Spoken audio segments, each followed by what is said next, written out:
नमस्कार। आज हम पढ़ेंगे कक्षा 8 गणित की प्रश्नावली 9.3 के प्रश्न संख्या 6 को। चलिए आज की क्लास को स्टार्ट करते हैं। उससे पहले आप इस वीडियो को लाइक, चैनल को सब्सक्राइब जरूर करिएगा। तो देखिएगा प्रश्न संख्या 6 में कजरा एक दूध का टैंक बेलन के आकार का है जिसकी त्रिज्या 1.5 मीटर और लंबाई 7 मीटर है। इस टैंक में भरे जा सकने वाले दूध की मात्रा लीटर में ज्ञात कीजिए। देखिएगा साथियों, यह प्रश्न आपके बहुत ही ज़्यादा सरल है। सबसे पहले तो आपको प्रश्न समझ में आना चाहिए, प्रश्न में आपको दिया क्या है और आपको निकालना क्या है। तो ध्यान से देखो, आपको कहा जा रहा है दूध का टैंक है वो आपके किसके आकार का है, बेलन के जैसा है। और इस बेलन की त्रिज्या कहो या फिर दूध के टैंक की त्रिज्या कहो, वो आपको कितनी दे रखी है, 1.5 मीटर। और उसके बाद में इसी आपके बेलनाकार टैंक की लंबाई दे रखी है 7 मीटर। अब आपको कहा जा रहा है इस टैंक के अंदर कितना दूध भरा जा सकता है लीटर में, ये आपको बताना है। अब ये कैसे निकलेगा, तो आपको ध्यान देना है। जैसे यहाँ पे मैं एक बना देता हूँ बेलन का आकार का, ये टैंक हमने बना दिया, बेलनाकार है तो हमने ये बेलनाकार टैंक बना दिया। अब आपको कहा जा रहा है इसके अंदर दूध कितना भरा जाएगा, तो इसका जितना आयतन होगा ना उतना ही आपके इसके अंदर क्या भरा जा सकता है, दूध भरा जा सकता है। तो यहाँ पे आयतन यदि मीटर क्यूब में, तो आपको मीटर क्यूब को किस में बदल देंगे, लीटर में बदल देंगे। बहुत ही आसान है। तो सबसे पहले तो आपको क्या करना है, इस बेलनाकार टैंक का क्या निकालना है, आयतन निकालना है। आयतन से हमें पता चल जाएगा कि इस बेलनाकार टैंक के अंदर कितना दूध भरा जा सकता है। तो आइएगा बिल्कुल सिंपल तरीके से अब हम इस प्रश्न को सॉल्व करते हैं। तो सबसे पहले यहाँ पे हम लिखेंगे हल। अब जो आपको प्रश्न के अंदर दिया गया है उसको सिंपल तरीके से आपको लिख देना है। तो यहाँ पे लिखेंगे दिया है। बताइए आपको प्रश्न के अंदर क्या दे रखा है, बेलनाकार टैंक की त्रिज्या और आपको लंबाई दे रखी है। तो यहाँ पे लिखेंगे बेलनाकार टैंक की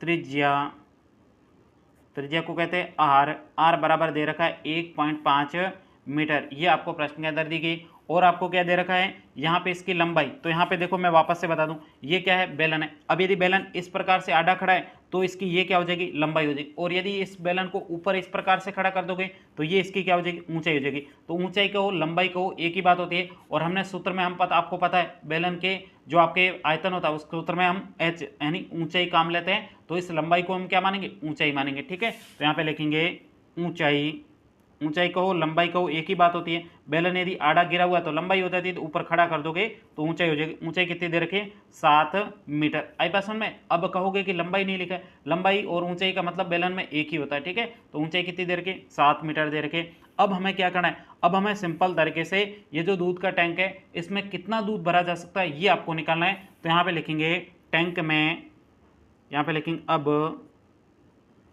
यहाँ पे लिखेंगे टैंक में भरे जा सकने वाले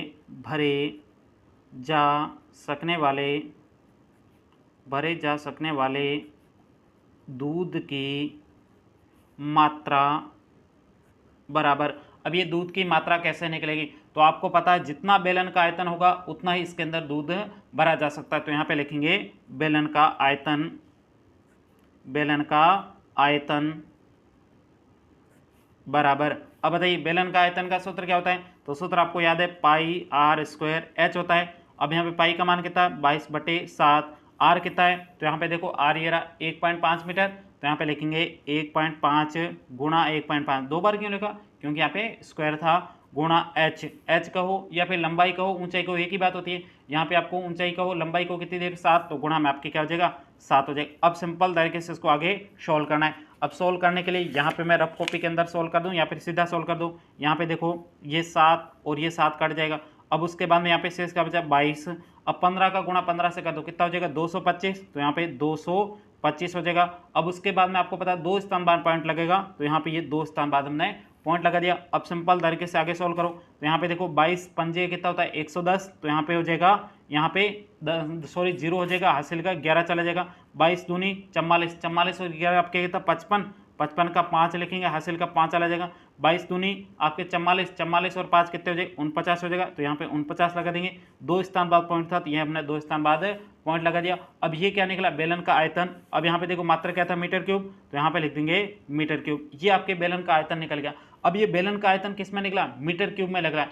अब आपको तो मीटर क्यूब में बेलन का आयतन नहीं निकाला था, आपको पता करना था कितना लीटर दूध भरा सकता है। तो इस मीटर क्यूब को आपको 1000 से गुणा कर दोगे ना, तो आपको पता चल जाएगा कि इस बेलन के अंदर या फिर इस टैंक के अंदर कितना दूध भरा जा सकता है। अब 1000 से ही क्यों गुणा करते हैं, तो यहाँ पे कोष्टक में आपको लिखना है चूंकि 1 मीटर क्यूब आयतन होता है ना, उसमें कितना दूध भरा जा सकता है, 1000 लीटर दूध भरा जा सकता है। इसलिए यहाँ पे हमारे 49.50 मीटर क्यूब निकला। इसको 1000 से गुणा कर देंगे तो आपको पता चल जाएगा इस टैंक के अंदर कितना दूध भरा जा सकता है। तो यहाँ पे हम लिखेंगे 49.50 गुणा कर देंगे किससे, 1000 से गुणा कर देंगे। अब सिंपल तरीके से 1000 से गुणा करो तो आपको पता है, जैसे आप 49 यहाँ पे 49.50 गुणा 1000 से करेंगे तो आपको पता है ये पॉइंट 2 स्थान बाद था, तो ये पॉइंट हटा देंगे, नीचे क्या आ जाएगा 2 जीरो आ जाएंगे, तो ये 2 जीरो और ये 2 जीरो कट जाएंगे। अब शेष क्या बचा, नीचे तो कुछ नहीं बचा, ऊपर क्या बचा है,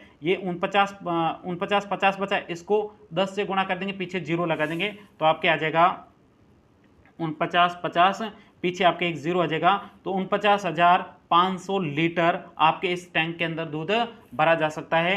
तो यहीं तक कि आपको इस प्रश्न का उत्तर निकालना था। उम्मीद करता हूं ये पूरा प्रश्न बहुत ही अच्छे तरीके से समझ में आया होगा। यदि प्रश्न में कहीं पर भी कोई डाउट हो तो आप मुझे कमेंट्स करके पूछ सकते हो। बहुत ही सिंपल था, आपको पूछा गया था कि इस टैंक के अंदर कितना दूध भरा जा सकता है, तो यहाँ पे 49,500 लीटर इस टैंक के अंदर दूध भरा जा सकता है। और यहाँ पे ध्यान रखना, आपके आयतन आएगा मीटर क्यूब में आएगा, उस मीटर क्यूब को लीटर में बदलना जरूरी, क्योंकि आपको प्रश्न के अंदर कहा गया था कि यहाँ पे जो मात्रा है दूध की वो किस में निकाल, लीटर में निकालनी है, इसलिए यहाँ पे हमने लीटर में निकाल दी। तो साथियों अब हम मिलते हैं अगली क्लास में, तब तक के लिए जय हिंद जय भारत।